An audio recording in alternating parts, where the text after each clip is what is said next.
اهلا بيكم في فيديو جديد. ازيكم عاملين ايه؟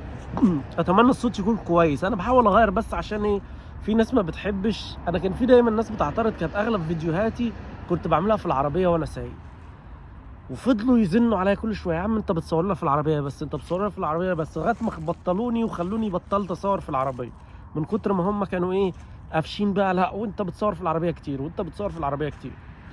فبطلت برضه نفس الكلام: ما تصور لنا يا عم بره، ورينا بره. دي زي ما انتم شايفين الجو تلج دلوقتي. انا دلوقتي مستني الباص بتاع المدرسه، العيال جايين. بس طبعا مستعد انا كده، انسى بقى، ما فيش حاجه تحصل معايا. المهم الفيديو ده جالي رساله من شخص كان عمال يسالني، بيقول لي: يا عم انت مخولتني، انت بتعمل هجره، شفت لك فيديوهات بتعمل حكم، شفت لك فيديوهات بتعمل قصص الانبياء، مش عارف ايه. يا جماعه انا مش يعني انا مش مش عاوز اشكر في نفسي يعني، بس الحمد لله انا قريت كتير يعني. ومن اكتر الهوايات عندي، انا محب للتاريخ جدا جدا جدا، وخاصه التاريخ الاسلامي. فانا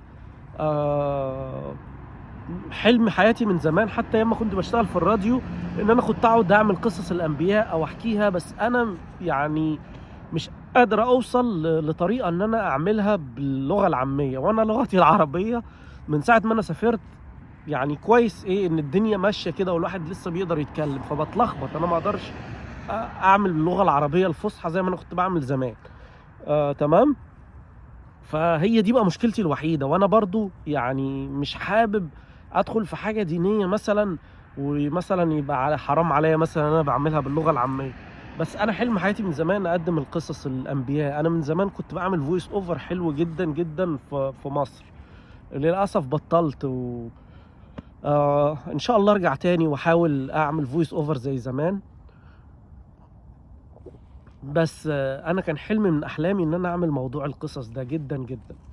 بالنسبه بقى لموضوع التنوع، فانا عاوز اقول له انا بحب التنوع.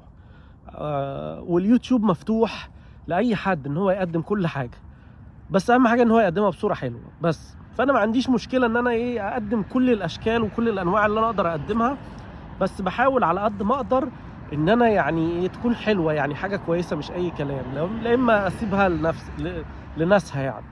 والحمد لله اليوتيوب موجود، والناس تقدر تتعلم، والناس تقدر تفهم، وتقدر تكون فكرة، تقدر تعمل نوعية من الفيديوهات. والصحة موجودة، وكل الناس بتقدم حاجات كلها شبه بعضيها.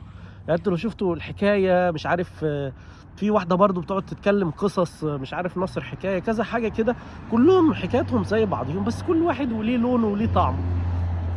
بس فانا بالنسبه لي انا بحب اقدم كل حاجه. يعني انا مثلا هنا على اليوتيوب بنقدم مساعدات للهجره، ونتكلم عن الهجره والكلام ده كله، والسفر والحياه في امريكا. عندي على التيك توك في فيديوهات كوميدي، حاجات فاني، حاجات فيها رقص، فيها اغاني. انا بعرف اعمل اغاني برضو، بعمل اغاني من ناحيه تانية. كنت عطلان برضو لاني كنت مشغول كتير في الشغل، فما كنتش بعمل اغاني ومبطل بقالي كتير، بس راجع برضو وان شاء الله هنعمل اغاني. ممكن تشوفوها، انا كنت حاططها على ساوند كلاود فور ناو، يعني لو حد مهتم اكتبوا لي تعليق وانا بحط لكم اللينك تحت الفيديو.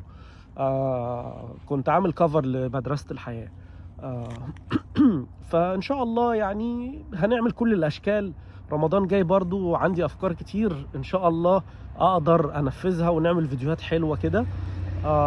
بس فانا يعني انا بحب التنوع، وهستمر في التنوع، مش همشي في حاجة واحدة بس.